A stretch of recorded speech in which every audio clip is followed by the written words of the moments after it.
So next up, we've got Kate Dawkins.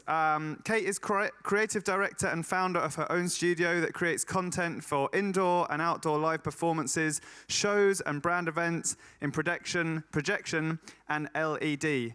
Kate has delivered distinct visual content for brands such as Adidas and London 2012 Olympic ceremony, and also World War I remembered Passchendaele. Will you please give a lovely warm welcome to Kate Dawkins?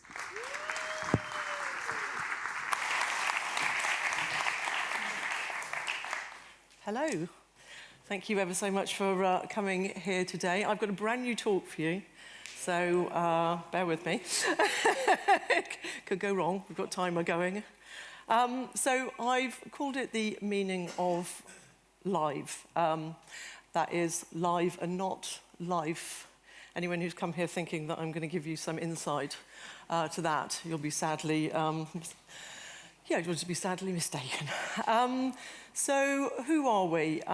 We are an award-winning creative studio, and since I stood on this stage last year, I have been given a sword, 2 light bulbs, and a gold face. So I'll leave that to you to work out those awards. We've got a very small studio in East London, and we're in these shipping containers here, which is lovely. It's on a canal, very much like Amsterdam. So we have beautiful views, and we have very strange shit happening in the area, like this fridge. I don't know what that was all about. And some bits of art that are burnt. So what do we actually do? We design, direct, and we deliver distinctive visual content for shows and live events. And this is a bit of our work.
Cool. Thank you. I wanted to show those because I'm going to be talking about the sort of process of working on live experiences from start to finish. So I'm going to sort of weave through a lot of those projects. So without showing you, you would know what the hell I was talking about. So just to go back into sort of how do we do this? So we are, as I say, a very small studio, so we very much rely on partnering with both our clients, agencies, and more importantly, sort of our technical sort of specialists, because without this, we would not be able to do all this work. And finally, why do we do this? Because we believe that creating beautiful, crafted content directed with vision and delivered with both logic and passion can create spectacular moments. And that's why we get out of bed in the morning. So just to sum up what an experience is, it's an event or an occurrence which leaves an impression on somebody, and it's as simple as that. So, as I say, we're going to talk today through the sort of process of sort of start to finish and how this all works. So first of all, I just want to go back into that logic and passion. So we all know on the sort of right-hand side, we have our sort of intuitive, inspired right-hand brain. And then on the left-hand side, we've got our order, logic, and workability. As creators, we do tend to be right-handed. But the problem is, with events like this, you can't be one or the other. They have to be absolutely intrinsically linked from the beginning of the project to the end. Otherwise, it's not going to work. So that sort of, let me just go back that. So that sort of coming together of those sort of two aspects really sort of sparks this and brings these alive. Another thing when we start these projects, when we get the call from the client and they say, we've got this great idea, then, you know, we want to do this project. And you go, right, great, that sounds absolutely fantastic. What do you want to do? Well, we've got no money, or we've got no time, or generally most of them. I mean, you know, ideally we'd like all three, but you can't have all three. I think we probably want this one in the middle most. We definitely don't want to be doing this one. This is the wrong one. But you can never have all three, and they don't get that. They really don't get that still. Another aspect with working on live events, what tends to happen is the client has set a budget of however X amount of money, and that budget is not going to change. But weirdly so, they've got absolutely no idea what they want to do for that budget. So what happens is we have to fill this area, being very careful not to completely screw ourselves over going forward. So what you tend to do is you sort of split the whole show up into these things and go, right, okay, well, you'll have so many sort of really big moments and so many sort of middle moments and then some backgrounds, and this is how this is going to start, and we're going to work forward from that. Another sort of aspect is, you know, we work around the world, you know, globally. It can be really expensive to get yourself out with a load of equipment or whatever. So you sort of tend to not even think about these things at the beginning when you're saying, great, yeah, Saudi Arabia, I'd love to be there. Or, you know, wherever, Kazakhstan we ended up going once, with 2 tons of equipment, which they lost on the flight. So, you know, it is a question that you have to have from the very beginning. As are the spaces and the places that we work in. We've worked in some amazing spaces around the world, but you have to sort of consider them. This was the Grand Palais in Paris, and it was in August. And this is basically a glass building, and I think the temperature was probably at about 43 degrees, and no one could breathe, which is why you can see all the audience has got no jackets on, and that high-res LED in the middle there. That had some control over it and had cooling systems on it. The 2 on the side kept breaking down. So you've always got these limitations of where you are. Likewise, completely opposite, we've now got an ice rink in the Arena de Verona in September. We couldn't keep the ice cool enough, and that kept melting.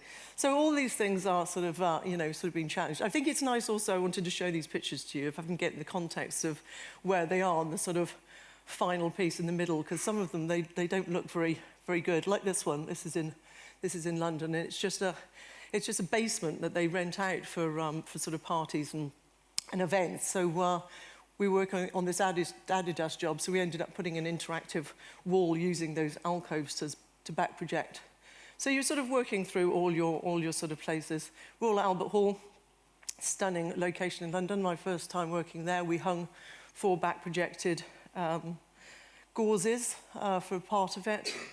And this was the Zappeion in Athens. Again, sort of, it's it's quite funny, and I'm sure if anyone who works in this kind of environment, the client tends to just find a building and then goes, yeah, well, we'd like to do something in it.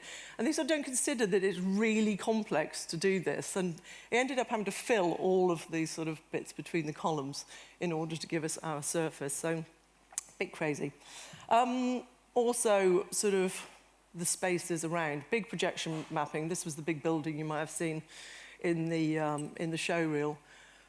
But we couldn't get straight on to that building. We can only ever see 3/4 on, as you can see from this. This is basically all the audience were going to be in the car park. So it's not cut and dried of what your spaces are around these sort of environments that we're working in. But then just going on to the actual spaces that we're using. This was a project for Cisco. This is it sort of being built. This was the sort of information we were given. I mean, you'll just see on the left-hand side, that's a heat map. Which we tend to get on several of these problems. And basically what they're sort of saying is what they can hit with the projectors that will give you actually some ability to be able to see the content. But that's the final piece on the right. And talking of Kazakhstan, this was the ceremony, the 550th, which is a little strange number, 550th anniversary of the presidential, of Kazakhstan. So we had an incredibly complex surface here. This is it in the media server. We can see the complexity of mapping onto that. And this is its final thing. Another one, the ship. Again, this is going back to the client. Just, yeah, why not project onto the bridge of a ship? Because it's a really ridiculously complex surface. And I remember getting a sort of the sort of heat map for this, and it was just a mess. It was just a mess. It was just like you can't project on half of that. So, but you know, in the usual stance, it just kept going, and it sort of seemed to work. I think we sort of not too bad.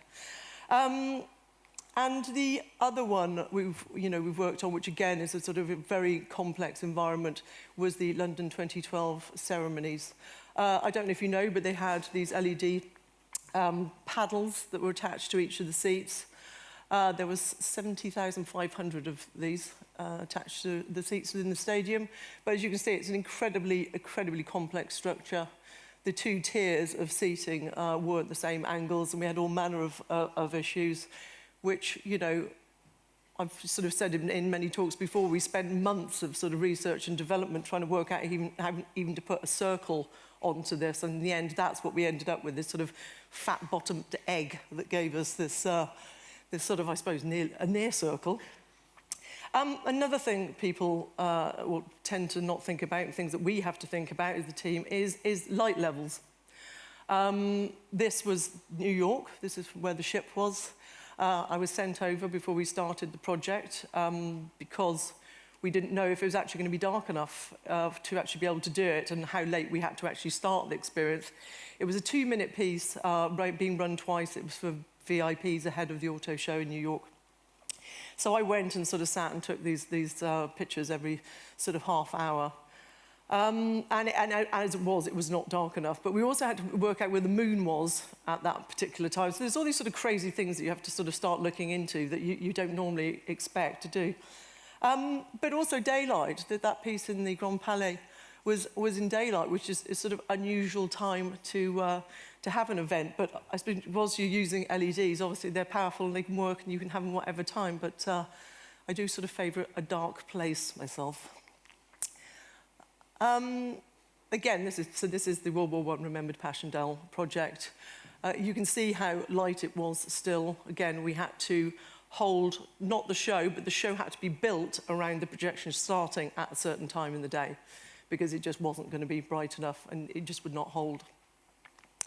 So just going to the technical side, I'm not a technical person, so just bear with me on this one.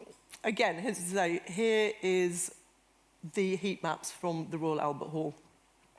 So what basically creative technology was saying to us was, you're going to get a great image, but as it drops off towards the bottom, you're going to lose your image, because you can just see at the top, the projectors are back projecting.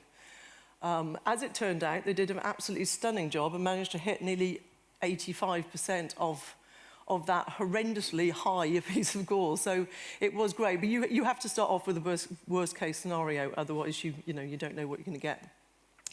Then we get sent things like this. This is a UV map for, well, that's the other one, basically showing all the panels. This is for that sort of 3-blocked piece I was talking about. So that's sort of complexity you have to start working into for our layers. Again, you've seen that sort of piece. These are the pixel maps we get for LED screens, so that is for that one. But basically, it's just outlining. These are normally given to us mainly so that we can output using the different things. So they'll sort of say, can you output screen 4 and, separate to all the others. As I say, that's the environment we were working in. And then for the more complex projects, this is the UV unwrap for the clothal for the big building. So I always like to sort of say that this is a bit like a dressmaker's pattern. They sort of unwrap the building into a flat thing, and then we stick our visuals on, and it sort of wraps back round again. But this was actually the finished UV wrap, which I think is just absolutely beautiful in its own right. Just stunning detail. And basically, this comes from the 3D model of the scan of the building, which is, I mean, they're just beautiful. But just to put it into context, that is it on the building, which is, they're so accurate, it just blows my mind. As does all the cabling that, this one, I like this one. This is a new one I found the other day, and I love this. I was like, wow, that's a lot of cabling to make this event happen. And that was just a fraction of it. I always like this one because I just don't know where they perhaps started with the first cable and sort of went from there. But genius people able to do that. And another part, really important part of this is the sort of just going to see your building to start off with, or the place you're going to do this. Always a great start. So in this instance, we turned up, and I remember standing looking at this building and going, holy shit. How are we going to do this? It was huge. And normally I'm quite good at sort of measuring size, but this one was absolutely enormous. But also, no one had sort of considered at this point actually doing a little bit of a test to see if it was going to work.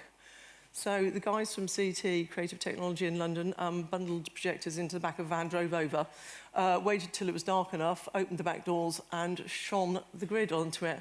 And then geniusly waited till the lights turned off, which is even better, because none of that was official, so they had to wait till 11 o'clock.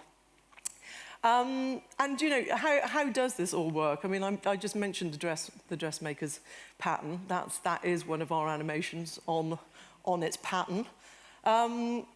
But then you've got, the server. This media server here, which is probably an old picture of a media server. So I can see it. So yes, that one. Without the media servers, basically, it would not hit the projectors, it would not hit the building. There's a point in our world currently where we sort of stand there and hand over our precious content and to the powers that be who make this all happen, and that's what it looks like when it's on the building. So going into the sort of creative process, which is way more sort of what is our part. Research. Now, I haven't put this up for any comment on who does or doesn't like Tottenham Hotspur. We were looking at doing a project at Tottenham Hotspur last year, and I think what I was trying to do is this sort of, there's a point of, if you don't do enough research, you really are not doing the job any justice. So hence, we sort of threw ourselves into understanding how Tottenham Hotspur came about. I'm not a football fan, but you will do anything for these projects, and I'm probably very good in a pub quiz. I probably know some very strange facts about things based on this research. And another thing we like to do is tend to do these sort of crazy mind maps of just starting with something and seeing where you go with all the sort of content and possibilities and what you can do and where you've gone. Passchendaele, this was the World War I remembered. You basically, the Imperial War Museum in London have a huge, amazing archive on World War I. So we went there and camped out, and they have the most special and amazing things. I think, I think these are incredible. Obviously, they're the sort of technical sort of aspects of this sort of this war. But I think what was more beautiful is the sort of really sort of personal aspects of this, like the letters home, which are really sort of, I don't know, they're really sort of grounding. So what do we do then? So after a bit of some research, the next course is to start pulling in images. So I start looking far and wide for any images that even relate remotely to this. Obviously, you go from the more sort of traditional map to some really sort of strange and bizarre ways of representing maps and terrains. And I think at this point, it's just a case of just going and finding things that might work. Likewise, this particular battle was famous for its rain and its mud. The rains came really early. The shelling had damaged the drainage systems. There was a hell of a lot of mud. A lot of people died because of the mud. So part of our sort of creative, briefing was how can we show rain, which was not an easy task. So I started looking into how you could sort of get these sort of more sort of abstract abstract forms of rain, because that was going to be a difficult one without sort of it just raining. After that, we sort of move into, I like to call throwing some designs onto the object that you're working on. So this is how this sort of goes. We start sort of working into sort of seeing what happens. So we tend to just get a still of the building, normally flat on because I can only work in 2D. And this is how these sort of go. So we sort of, as I say, start working onto those and basically just creating one for each sequence. And there's a very good reason for this. And the way we work currently, and I'm not saying it's the way everybody should work, but we tend to sort of show our clients exactly what they're going to get before we even move into a design, into a sort of animation production process. That way, we've got a sort of full control over what we're doing. And the clients, most of the clients specifically like that because they're not going to be sort of surprised at the end of the day. This is some more designs of the one we did recently. That was the one we saw in the big building. I think it's sort of the more you can put it into a realistic, this is just a still, the more you can put it into a sort of realistic environment, the more the client goes, oh yeah, I get it. Yeah, I get this now. This looks like our space. Again, these were the Land Rover Discovery on the ship in New York, and this was the ice rink that we saw earlier. And of course, like any creative, we're pulling influences from everywhere in everyday life. I think I've done talks here before and in other places, and I think people have got a gist that my work is quite geometric, quite two-dimensional, and that's the sort of things I like looking at. So from staircases to, I think there was something I found on a wall. But, also artists are heavily, influenced by Carl Gerstner and Annie Albers and all this sort of grid, sort of beautiful grid, two-dimensional work. But there's a reason for this, and because this is when we started doing the ice rink work. It was an opera, so it had three sort of acts. There was ice and fire. And, you started looking into the sort of realism of ice, and I was just like, well, that's a bit boring. It just looks sort of realistic. How can we make ice look beautiful using sort of abstract, terminology rather than an abstract aesthetic, rather than, a sort of more realistic. Same with the fire. We started to look into, there was one point where we had to do some lava, and it was like, how do we do this? How can you communicate this without it being sort of so obvious? Another step in the process is sort of working out the full show. Because there's one thing you can't do when you're working on a show, and that is work in isolation. So what you want to start doing, this is the storyboard for that project we just saw, but it's sort of working out how it starts. I've got a tendency to start with one frame and end in the end one, and then work in between, fill in. It's a sort of process of how I like to work. But also there's sort of, as you go through the project, it's ending up with what you really want is a sort of wall full of each of the sequences, so you can see exactly what's going on, and you know how it's going to work as a whole show. This is Passchendaele. So going back to Passchendaele, you'll notice that sort of grey area, that was the point where it wasn't dark enough. So the show had to start way before the projections started. But you can also sort of see the sort of difference. And I think this is a classic of what I was saying about having things that are big moments, middle moments, and sort of smaller moments. Because There were moments in this show, it was over an hour long projection, and there was moments where we had just full projection. There was nothing else but the building to play with.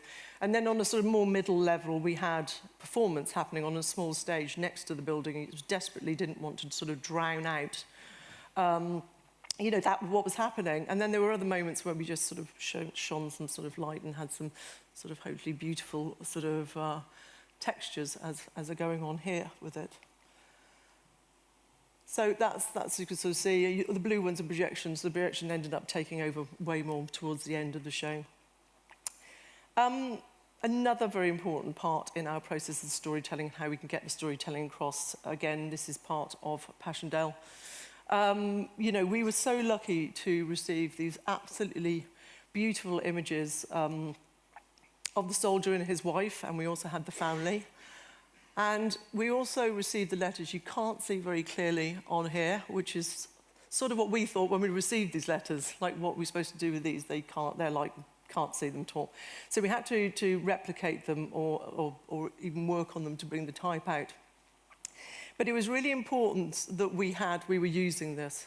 And I've spoke about this sort of authenticity, and I'll go on to sort of talk about it a bit more, of having those real things, that this isn't made-up handwriting, that is the handwriting pulled from that letter, and all the images are from there. Likewise, you know, it's a very powerful moment where you're standing holding the original death certificate for this person who has passed away. So we had all these beautiful aspects, including this was absolutely stunning when we got this. The more we were getting, the more exciting this was becoming, because this was a flower that he took with him when he went to war and pressed in his notebook that he kept in his pocket every day. And although obviously he didn't come back, this did come back, and we were able to use this. So there's all these sort of stunning moments. And then on top of that, to bring all this sort of scene together, I found this piece of embroidery, and I don't know, I sort of totally fell in love with this embroidery. And I thought, oh, isn't it lovely? It's sort of like linking this all together. And I thought, if we use 5 of these, it's like the 5 members of the family, and we can use this as a linking device through our piece. So you can just about see it on here.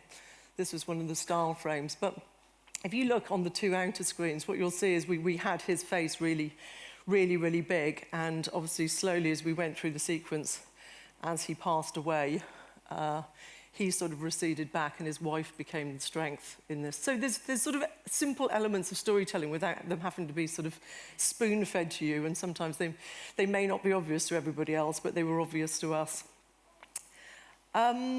Production, obviously, once we've gone through our creative process and the client's gone, yeah, we love it, can you make it now? So this is our next step. We currently use After Effects and Cinema 4D, and we are very much a pre-rendered studio. So we render the stuff, it gets sent out, and that's how it works. But in our next sort of step, this is the point where these jobs are literally wrenched out of my hands because I can't animate. So my last fleeting moment of like, please, can I still be involved in this, is these animatics that I put together for the animation team. The global economy with my voiceover is I had, which is a transformational journey. But these are really helpful just to get a sense of taste. To harness change. Again, show the client if they don't know what they're going to get. Enabling the digital. Nice ending on that. But, you know, those things are all really important. And I think certainly in our studio, what we like to do is a hand-holding process. We don't have time. There's so many budgetary things involved in these jobs that to sort of get to the end and the client go, oh, that's not what I was expecting. I don't like it. That is just not possible. So anything you can do that keeps sort of showing them what they're going to get, keeps easing them and hand-holding and just making them sure that they're happy and part of the process is really important. So what we tend to do once we start going to production is someone will put up a load of LEDs somewhere in some warehouse, and we'll go and stand in front of it and go, yeah, it's good. It looks like I thought it was going to, which is great. But seemingly the client likes to do this, and it is, I presume, quite important. This was difficult because this was the projection gauze for the Royal Albert Hall. And I'd never projected onto gauze before, so I was actually slightly worried what the hell we were going to get. So we just sent it over a load of mood imagery and stuff that we've sort of found, and they just tested it. And to be quite honest, I'm not normally overly surprised, but in this instance, I was slightly staggered at how brilliant this stuff was and how well it works. So it's always good, if you are going to do this kind of thing, just have a little test, so you're not going into the unknown. This was the Olympics.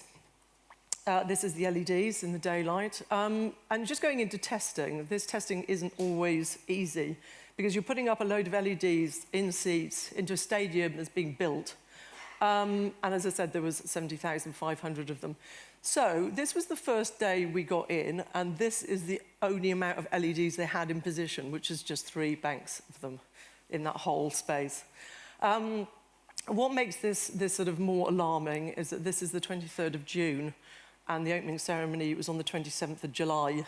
So this was 4 weeks, and we'd only just now worked out that it actually does work. So in our haste, we sort of threw together a whole load of sort of a testing package, because we weren't going to be able to do this again. And we went in armed with type sizes, line thicknesses, colours, weights, speeds, anything we could think of that I could take home back to the team, because we couldn't bring the whole team either. We were only certain members accredited to be on the site. And just going off slightly back into this authenticity, I have spoken before about the fact that my sort of education was analogue and my career has been very digital, so I'm a little bit of a split personality in that respect.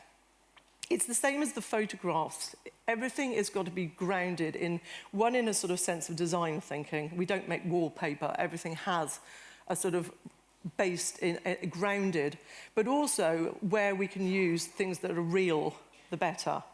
So I would imagine a lot of you in here are too young to remember lecture set. I'm not.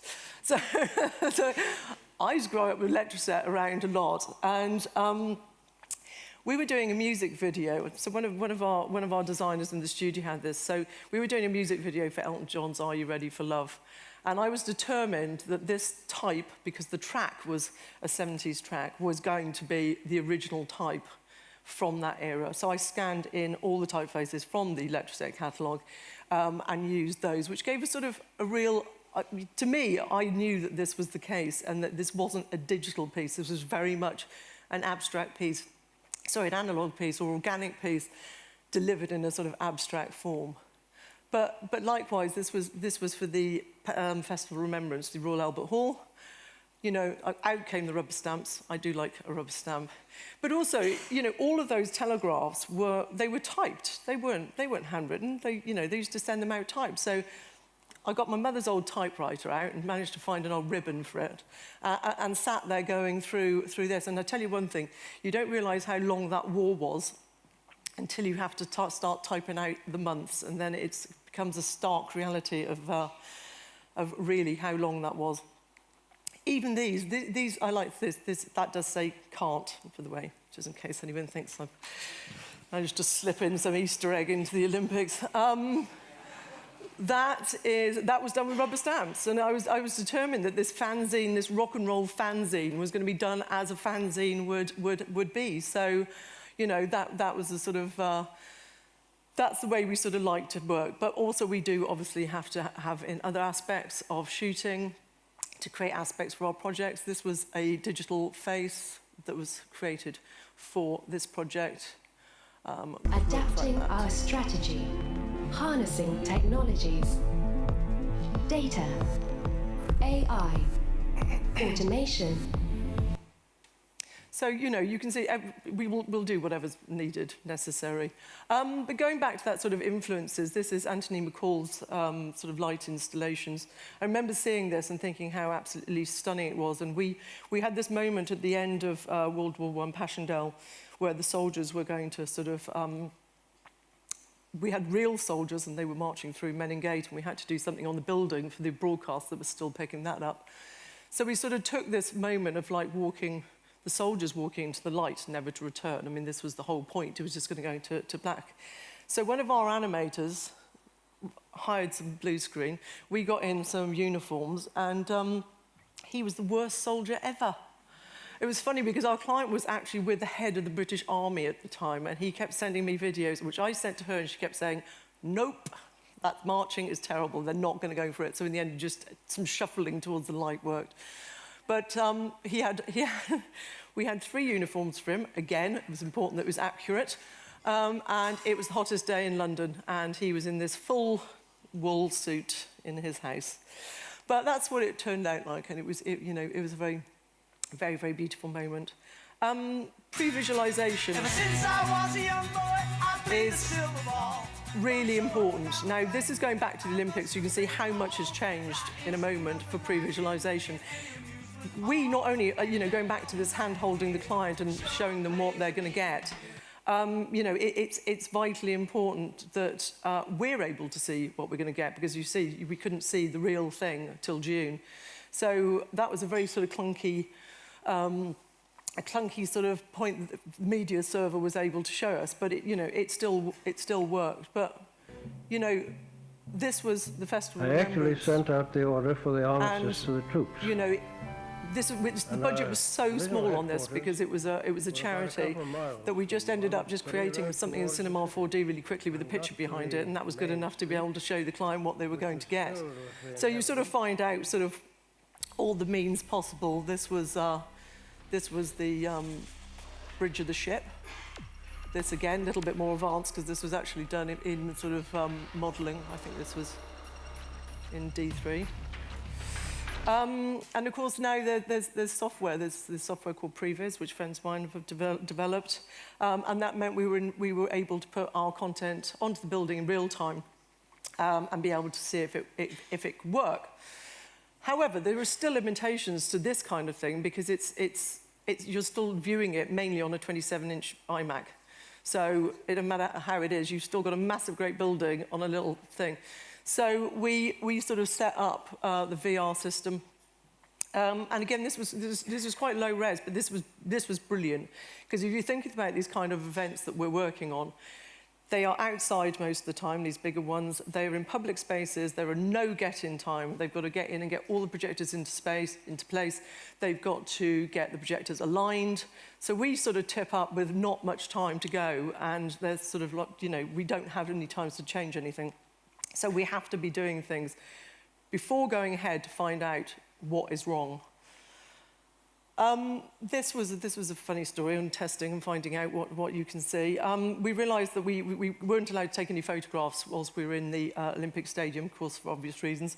And then someone realised that they knew someone who worked in the security office, and that's the CCTV footage that they sent us. So you sort of, where needs must, you can find a way around it. And quickly going just into the event, which is a sort of fun part of it. We normally end up living in spaces that look like this, surrounded by flight cases.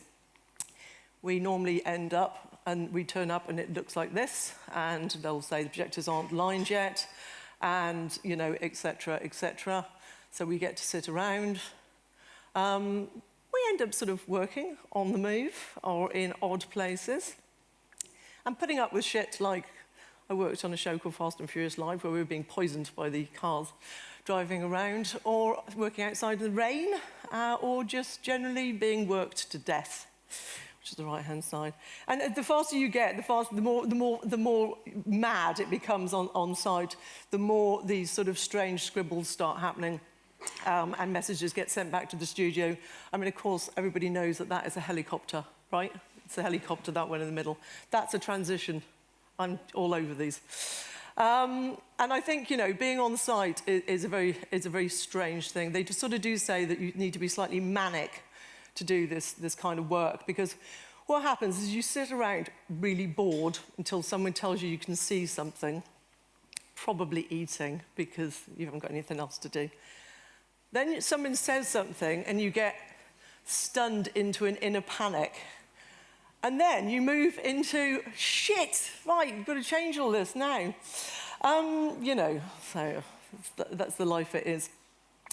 And I think this sort of, for me, the audience is everything. These live events come together when the audience comes into the place and the whole thing sort of links together as a chain. But, these live events aren't just for people who are there. A lot of these broadcast events we do are for people at home, and they are for, you know, people there and for people at home. And this is a perfect example. This was a camera above the Ford projection gauzes. And no one saw this in the Albert Hall. Everybody got to see that. But the people at home got to see that. So it is nice that each of these people had a sort of different aspect of this thing. And the audience aren't always great. They sometimes do bad things. In this instance, you'll see all the black marks in those LEDs are people standing up, blocking the LEDs. So, you know, they're not always right. And just going back to sort of why we do these things, this is an email from Clark. You don't need to read it. This word's been picked out. Words cannot express how grateful I am to you. Everyone went above and beyond the call of duty and made it happen so seamlessly and beautiful. An indescribable triumph never to be repeated. These are beautiful things to hear. No, that's what the main part of this email was. There were moments last week when, to be honest, I thought we might have bitten off more than we could chew. And I think if all the work we do is not pushed to the end like that, then you know, we're not doing our job properly. And just going into the future, that is the future. It's dark. We don't know what's going to happen. End of. Thank you. No. Be a bit of a cop-out, wouldn't it? We are running out of time, so I'm going to go quickly through this. You know, the audience participation, the audience being involved in live events is becoming more and more prevalent. I mean, even going back to the Olympics, the whole vision of Danny Boyle was to include the audience into this, to extend the field of play up into the seats and include the audience. Recently went to an Oliver Arnold's gig, you know. He wanted the audience to sing, hold that note. He then used it to program to make the next track. You know, you're feeling like you're part of all of this. But this is the most exciting thing, and we have a gentleman here from Notch over here. But I went recently to an event that Notch held, and my mind was completely blown. As I said, up until now, our work has always been pre-rendered and delivered. Notch is a real-time workhorse, which just changes the way things are just made. Well, yeah, I'm still completely blown away by it. But luckily for you, that they are downstairs, and Matt Swoboda is talking here tomorrow at 4:15, I believe, up in the TV studio. I wouldn't miss it because it's going to be incredible. But it just opens for whole new possibilities. This was sort of using black tracks, lasers projection. This was for Coldplay video stars. Can't remember what it was. I have it written down here. Sky full of stars. I should know that, shouldn't I? That's obvious. But, you know, I mean, what's wonderful about this is that, you know, where we make pre-rendered content and it's the same every time, this is completely opposite, where it's not the same every time, because if I move over here and don't move over here next time, you know, it's just going to be a beautiful generated piece of work each time, which is absolutely stunning. This was another piece I did. I'm not going to go into these because, as I say, this is Notch world and not my world. I'm showing you because it's relevant to my world of the future of live experiences. This was some aerial dance, the aerial dance company, using sort of projection, working with that. I mean, it was absolutely stunning work. And likewise, Frozen on Broadway. I think the most amazing thing from this, when I went, the Frey Studios spoke at this event, and it just completely blew my mind. And the thing about it is when you suddenly realise we're fixed, but we've got actors. It's the same with Passchendaele. We had actors that sped up and slowed down and did all manner of things. And, you know, they just, you know, you can't keep up with them. Your stuff is just going to stop and it's going to be the length it is. But with this, it's so adaptable and so flexible and offers up so many opportunities. It's just incredibly exciting for the live environment. I've got one last video to play, sorry. This is our friends at Build Studio. We're doing a lot of work with augmented reality, using sort of Notch and real-time tools, doing some very, very sort of clever stuff for broadcast. And we're hoping to be working together on some stuff very soon. So lots of things are changing. And if anyone did come here wanting to know the meaning of life, it's 42. And thank you ever so much.